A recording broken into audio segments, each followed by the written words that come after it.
Hello all, Darren here.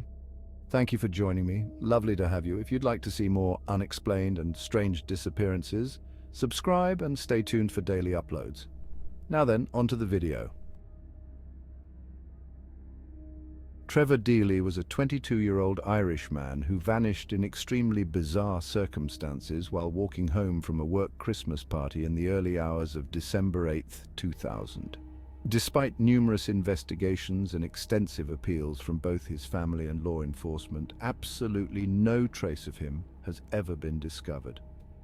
Trevor Deely was born on 15th of August 1978 to parents Michael and Anne Deely. He was the youngest of four with two sisters, Michelle and Pamela, and one brother Mark. He grew up in Naas, County Kildare in Ireland. After finishing school, Trevor studied business at the Waterford Institute of Technology but dropped out in his second year.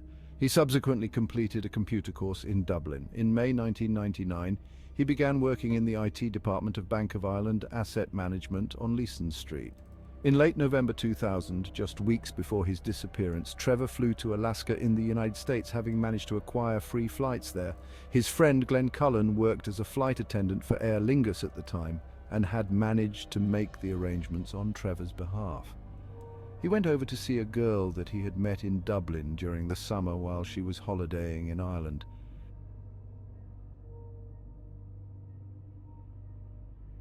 On Thursday, the 7th of December, Trevor finished work and headed out into Dublin with his co-workers for their annual Christmas party. After drinks in Copperface Jack's and the Hilton Hotel, the party moved to Buck Whaley's nightclub on Lower Leeson Street. Trevor left Buck Whaley's at about 3:25 a.m. and started walking in the direction of his apartment in the Renoir complex on Serpentine Avenue in Ballsbridge. There was a fierce storm that night, with gusts as strong as 70 miles per hour, and to complicate matters further, there was also a taxi strike. About 10 minutes after leaving the nightclub, Deely arrived at his office and was let in after calling security. While standing at the front gate, Trevor can be seen talking briefly to a man dressed entirely in black, his face covered by a hood. Curiously, CCTV footage would later show that this man had been standing outside Trevor's workplace for over 30 minutes prior to him arriving. After entering his office, Trevor made a cup of tea and spoke to a colleague, Carl Pender, who was working the night shift. He also checked his emails and made a note of things he needed to do in work the following morning. He left the office at 4:03 a.m., taking an umbrella with him to protect against the lashing rain, and continued in the direction of his apartment.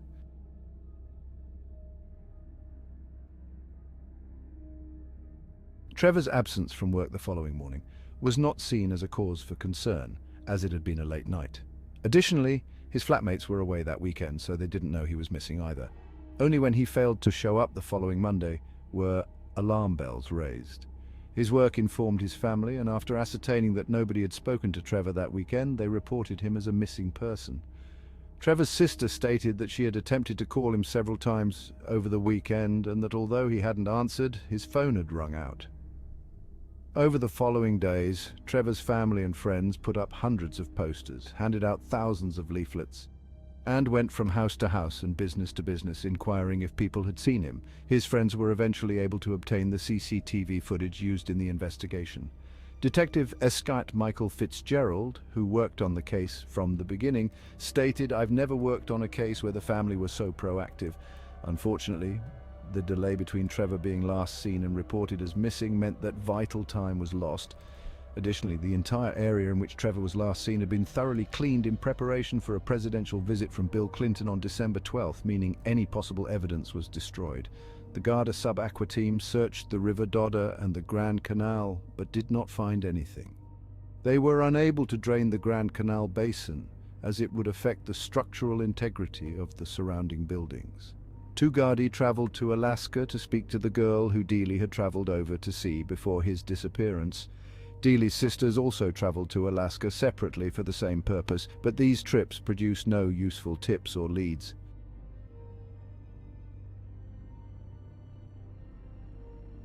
In December 2016, a new investigation was opened. The following April, enhanced CCTV footage was released, leading to the announcement by Gardaí that they believed that the man dressed in black seen behind Trevor on the Haddington Road footage was the same man that he spoke to outside his office. That same month, a €100,000 reward was offered for information. In August 2017, Gardaí began a search of a 3-acre secluded area in the Dublin suburb of Chapelizod, about 8 kilometers from where Trevor was last seen. A police informant alleged that Trevor was murdered on the night of his disappearance by a Crumlin-based criminal known to Gardaí.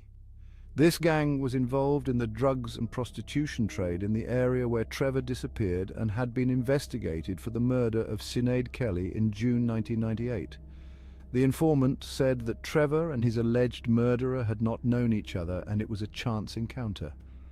Although a gun and drugs were found during the search, investigators concluded that they were not related to the case, calling the site a stash area for criminals. The search was called off in September, and Gardaí said at the time that they had not found anything that would assist them in the case.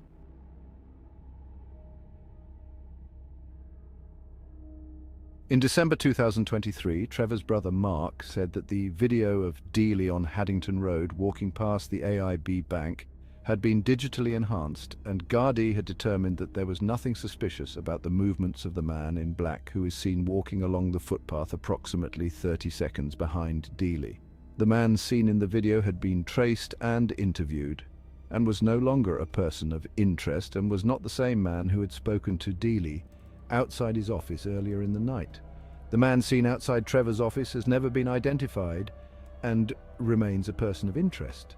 Curiously, extended CCTV footage from outside the AIB bank shows that around 60 seconds after the hooded figure was seen following Trevor, a girl is also captured walking in the same direction. Approximately 90 seconds after the girl was seen, a couple also walk past the bank. It had been believed that due to the heavy rain that night, the streets were empty and so Trevor was alone, with the exception of the hooded man following him. However, after this extended footage was revealed, it showed that the streets were still fairly busy that night and that Trevor was very unlikely to have been attacked in full view of at least 3 other people, further supported by the hooded figure being identified and ruled out as a suspect. Additionally, it was pointed out that the 11-minute walk from Trevor's office to when he was last seen on CCTV would have taken him along a dark, deserted and heavily tree-lined route alongside the canal. If someone had intended to cause him harm, why wait until he had returned to a well-lit and fairly busy street when they could have easily struck on a dark pathway where nobody would have been likely to witness anything?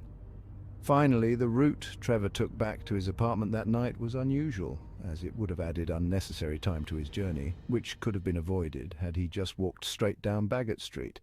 However, he crossed the road at Bagot Street Bridge and entered Haddington Street, which is where he was seen for the last time on CCTV. While it would be possible to reach his apartment via Haddington Street, it would have involved eventually walking back onto Bagot Street, where he first started his journey. Furthermore, this unnecessary detour would have added around 25 to 30 minutes to his journey time.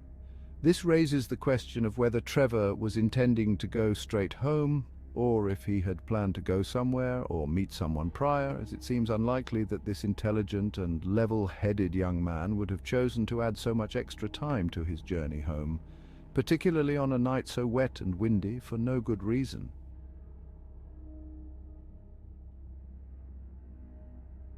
It has now been almost 24 years since Trevor vanished, and absolutely no trace of him has been found. The circumstances surrounding his disappearance are particularly baffling, and as such, this is undoubtedly one of Ireland's most bizarre missing persons cases. His family continue to appeal to this day and hope that someday their loved one will be found, and that they can finally get closure after more than 2 decades of agony. Thank you for watching. Feel free to give this video a like if you enjoyed it. See you soon, and remember, stay vigilant and stay safe.